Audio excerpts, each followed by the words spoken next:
தனுஷுங்கிற பேரை விட்டுட்டு மன்மதராசான்னு பேர் வச்சது இவர் தான். மன்மதராசான்னு அந்த பாட்டு தான் அவருக்கு ஒரு பெரிய லிஃப்ட்டு.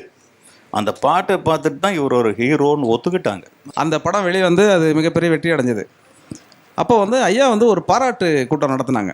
ஐயா வந்து காதல் கொண்டேனுக்கும் திருடா திருடி ரெண்டுக்கும் சேர்த்து வைக்கல பாராட்டு கூட்டம். காதல் கொண்டேனுக்கு தான் நடக்குது விழா. ஆனால் அந்த கூட்டத்தில் இந்த திருடா திருடியும் அந்த நேரத்தில் வந்து வெற்றி அடைஞ்ச உடனே அந்த படத்தில் இருந்து 4 கலைஞர்களை மட்டும் கூப்பிட்டார். ஒருத்தர் வந்து இயக்குனர், இன்னொருத்தர் வந்து இசையமைப்பாளர், அப்புறம் வந்து ஒளிப்பதிவாளர், அதுக்கப்புறம் பாடலாசிரியர். நாங்கள் 4 பேரும் போயிருக்கோம்.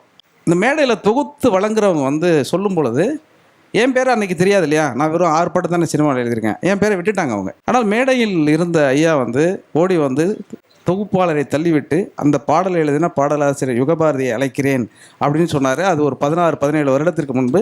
மறுபடியும் இந்த மேடையில் 16 வருடத்திற்கு பிறகு என் பெயரை அவர் அழைத்திருக்கிறார். மிக்க நன்றி ஐயா, நீங்கள் வந்திருந்து இவ்வளோ தூரம் சிறப்பிச்சதுங்கிறது எனக்கு கிடைத்த பெருமை. நீங்கள் நன்றியெல்லாம் சொல்லக்கூடாது, இது கடமை.